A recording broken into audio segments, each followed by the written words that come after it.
Hello, I'm Natalie Kenway, Global Head of ESG Insight at ESG Clarity. Welcome to the Green Dream video series where we interview senior members of the responsible investment industry.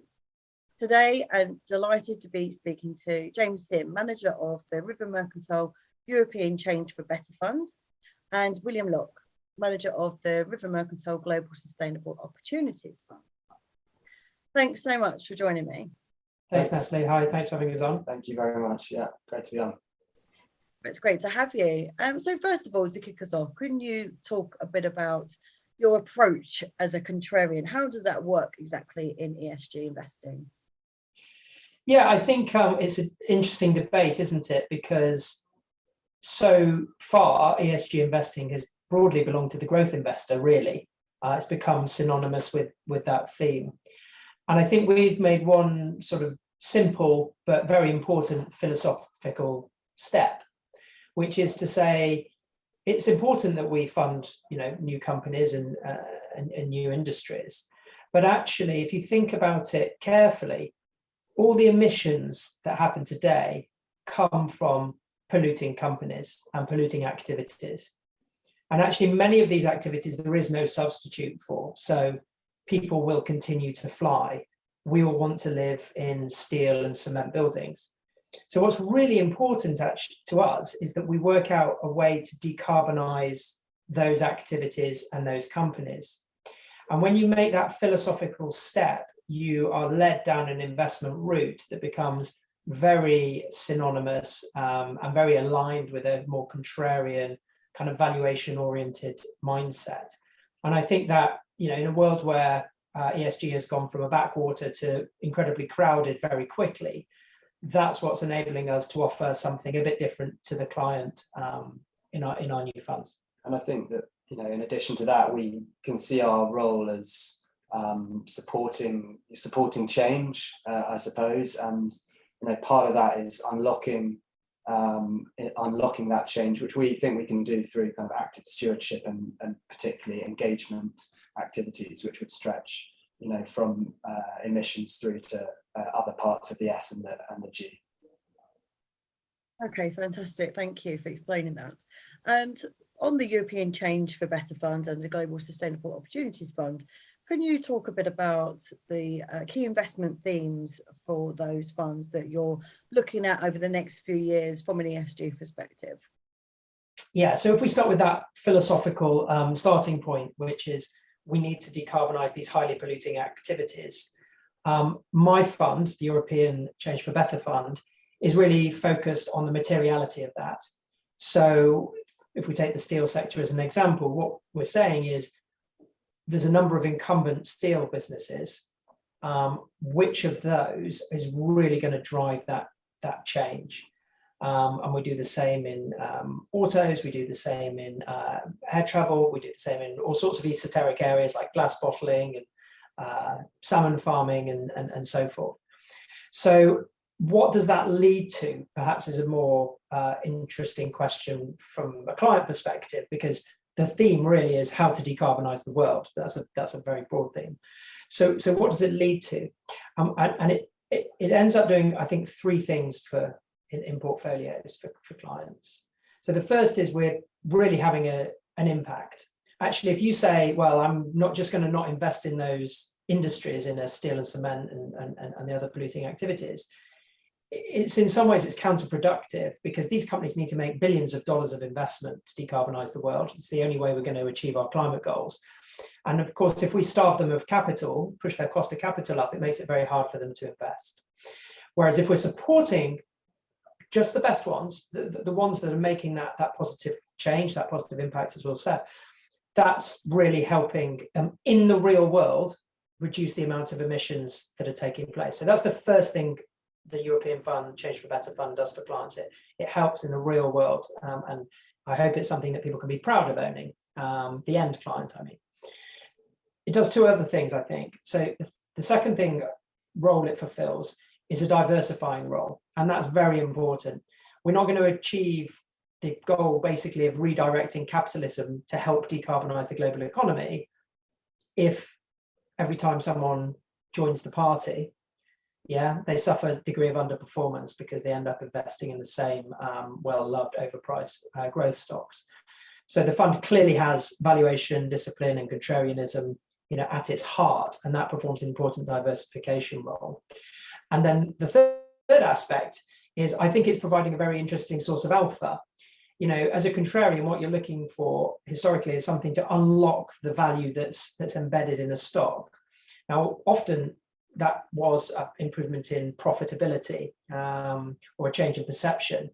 But actually, if you think about it, what we're really trying to do is buy the ESG winners of tomorrow at the valuations of yesterday. And once they become perceived as ESG winners, if you like, because they display the characteristics of better standards and of enabling the improvement for others, then there's a wall of, let's say, ESG money that will come in and re-rate these stocks. And we've seen some examples of that, over the last year or two. So that's an important source of performance that we're trying to generate. So it's those three things really in the European Fund. It's a real world impact, really trying to make the world a better place to be through the lens of climate improvement. It's the diversification benefit you get from buying a valuation oriented contrarian ESG portfolio with every stock focused on making a difference, and also that potential for additional alpha from ESG re-rating or ESG arbitrage, as I like to call it. Yeah.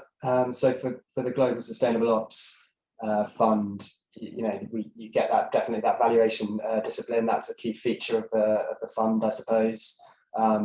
The active stewardship, engagement, driving positive change, and therefore driving alpha. We think alongside that on around 20 to 25% of the portfolio.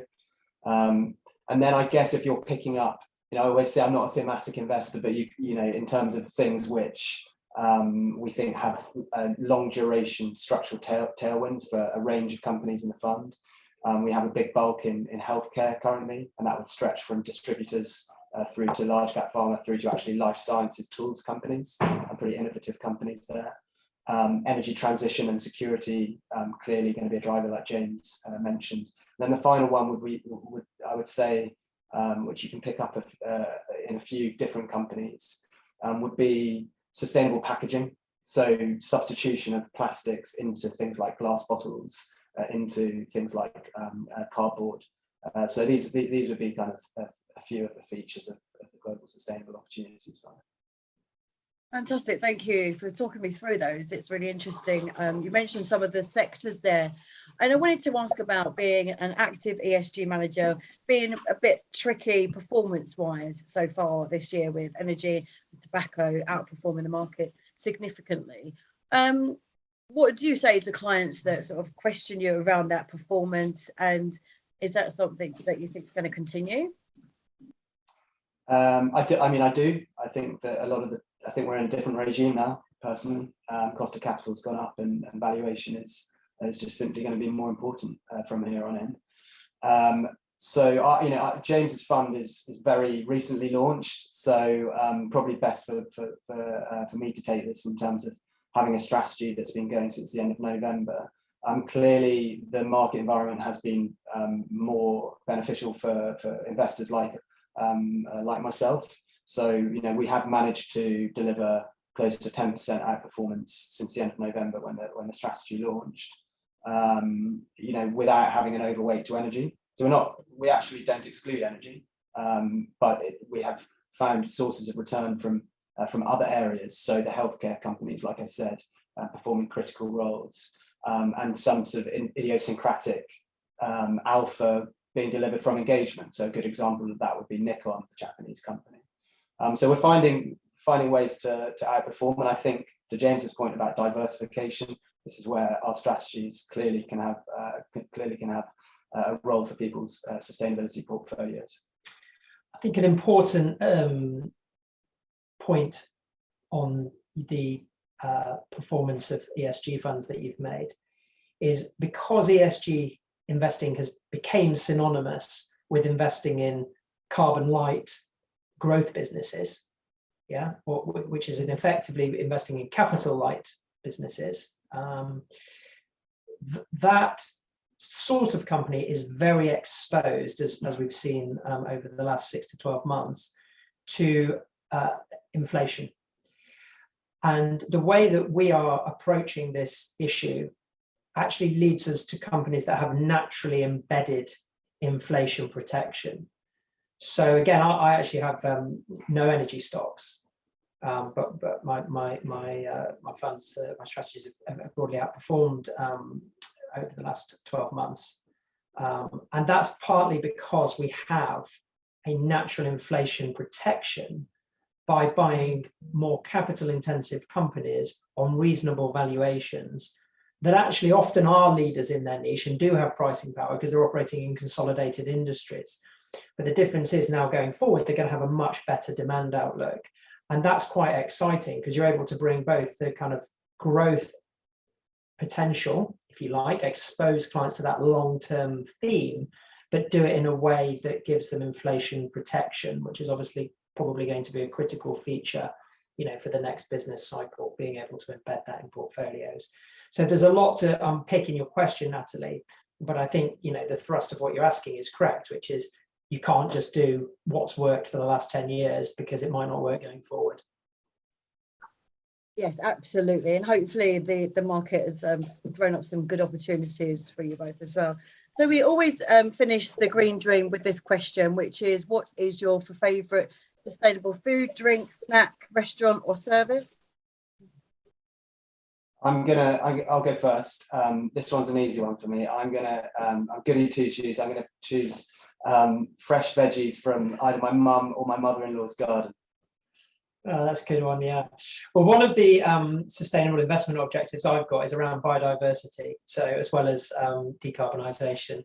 And I'm happy to say that I literally reap what I sow, which is salmon.